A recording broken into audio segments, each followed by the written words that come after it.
안녕하십니까. 이번 시간에 우리는 깨달음이란 무엇인가를 생각해 보겠습니다. 지금 우리가 깨달음이라고 하면 영성에서는 의식지수 94 이상 이렇게 예, 이야기를 하고 저도 이제 그것을 들은 지 몇 년이 벌써 지났습니다.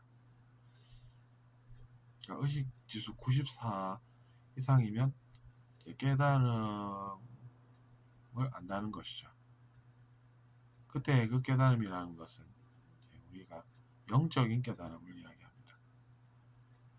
왜냐하면 우리가 일반적으로 그냥 깨달음이라고 이야기를 하면서 그 단어를 여러 경우에 쓰기 때문입니다. 근데 이제 영적인 깨달음이다라고 하면 영혼이 뭔가를 깨달음으로써 이제 새로운 진실을 알게 된다는 것이죠. 그래서 우리가 깨달음이란 무엇인가 라는 것을 이제 깊이 생각을 할 수가 있습니다. 인류의 역사에서 높은 의식을 구현하면서 사신 그런 분들은 깨달음이 어떤 뜻인지 안다고 볼 수가 있겠죠. 합리적으로 생각해 볼 때 그렇습니다. 근데 이제 뭐 거짓 스승이라고 해서 사람들을 속이는 사람이면서 스승으로 알려진, 즉 사람들을 속여서 스승 소리를 들으면서 살다 보면은 결국에는 거짓 스승으로 판명이 나서 그런 사람들은 그런 깨달음과 같은 그런 것이 어떤 뜻인지 잘 모르게 되겠죠. 근데 어쨌든 이제 사람들을 속여서 뭔가를 얻는 것은 저는 싫습니다. 그래서 그것을 제가 선택을 하지 않는 것이죠. 악도 마찬가지입니다. 뭐 죄나 악, 잘못 그런 것도 제가 그것을 싫어하기 때문에 그것을 제가 선택하지 않는 것입니다. 제 인생에서. 왜냐면 그것이 이제 자기 자신에게 좋을 것이 없다라는 것을, 즉 저 자신에게 좋을 것이 없다라는 것을 제가 알기 때문입니다. 그 깨달음도 뭔가를 알아간다는 것과 이제 일맥상통한다는 것입니다.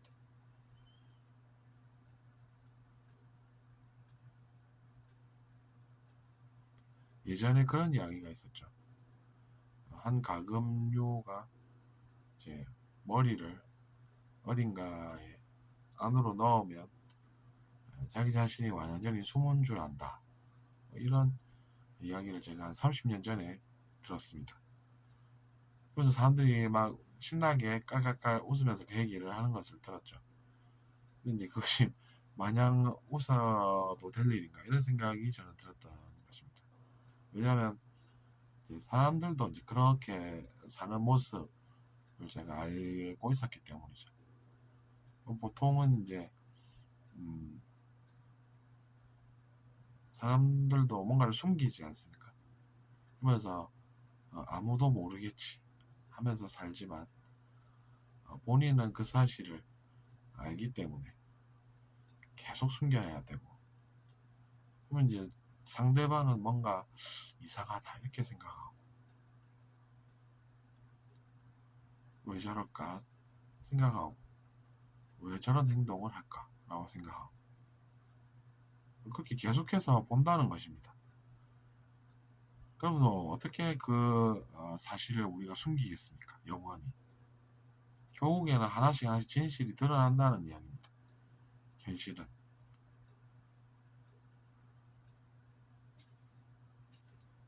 근데 이제 다음에 안 들키려면 내가 어떻게 해야 될까 이렇게 생각하지만 그것은 머릿속에서 일어나는 일이라는 것입니다.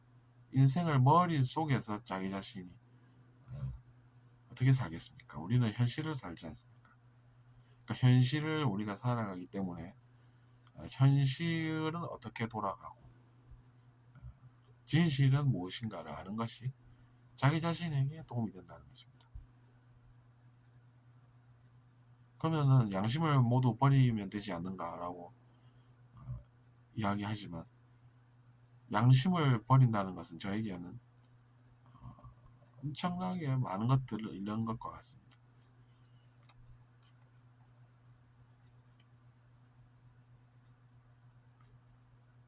그리고 사람들을 미워하지만 실은 그 사람들도 다 속고 있습니다. 심지어 이제 같이 싸우게끔도 하는 것이죠.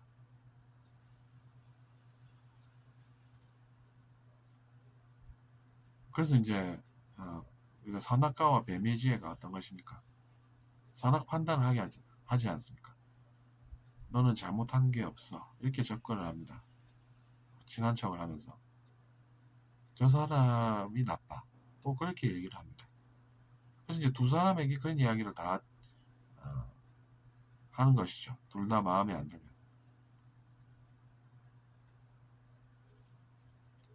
그래서 이제 결국 그 두 사람이 그것을 들어버리면 어떤 일이 일어나겠습니까? 싸움밖에 일어나지 않는다는 것이죠.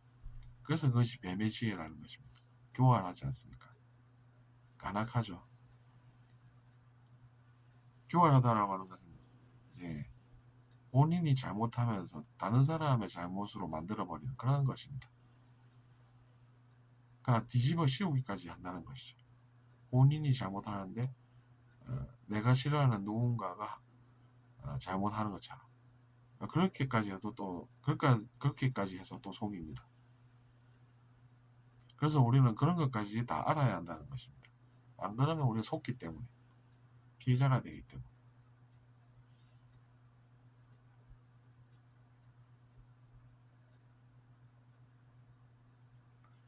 그래서 우리가 악한 행동을 하는 사람들은 어떻게 하는가를 유심히 보고 그것을 우리가 피해를 입지 않는 사람들이 생기게끔 하는 것이 의미가 있는 것입니다. 근데 이제 자기 자신은 그런 행동을 하지 않죠. 왜냐하면 그게 좋을 것이 없기 때문입니다. 그러니까 저는 뭐 죄가 뭐가 좋은지 전혀 모르겠다는 것이죠. 그리고 이제 대신에 뭐가 좋은가라고 질문하면 이제 사람들이 그런 것으로 피해를 입으면 어떡하나, 이렇게 생각하면서 이제 살고, 누군가의 인생에 도움이 되면 또 좋아하고, 뭐 그렇게 사는 것입니다.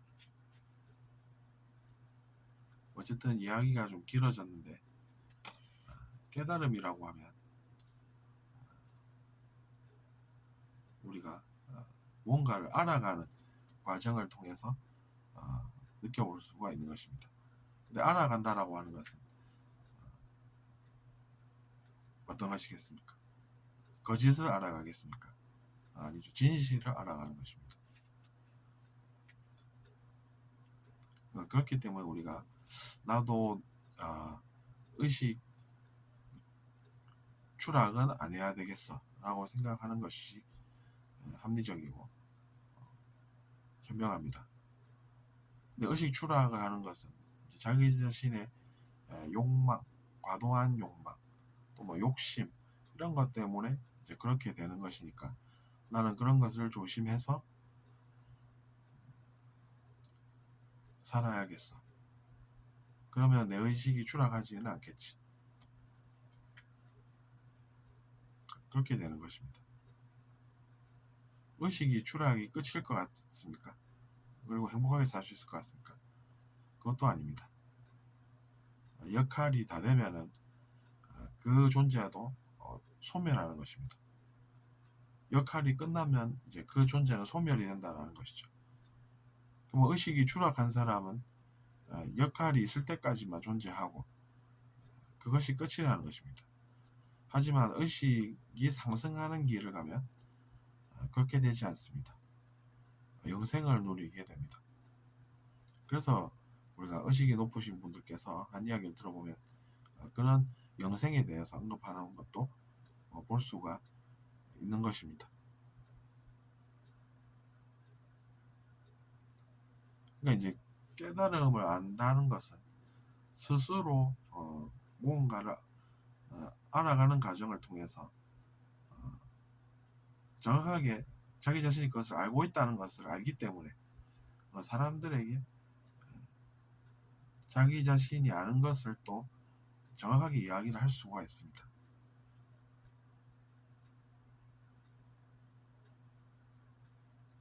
누군가는 이제 속여서 또 사람들을 대하지 않습니까? 뭐 거짓 스승이라는 단어도 있습니다. 즉 이제 스승같이 속여서 자기 자신의 욕망이나 욕심을 채우는 것이죠. 근데 그것이 무엇이 좋겠냐는 것입니다. 저는. 왜냐하면 이제 그 사람도 계속해서 속여야 되고 사람들은 그 사람을 또 계속 봅니다. 뭐 언젠가는 그 사람들이 저 사람은 왜 행동을 저렇게 할까 이러는 순간이 온다는 것입니다. 다 드러나기 때문인 것이죠. 그럼에도 불구하고 이제 자기 자신들은 나는 속일 수 있어 이렇게 생각들을 하고 산다는 것입니다. 그래서 이번 시간에 우리는 깨달음이라는 것에 대해서 생각해보고 또 그것이 우리의 인생에서 어떤 의미가 있는지 이야기해 보았습니다. 들어주셔서 감사하고 구독 부탁드리겠습니다.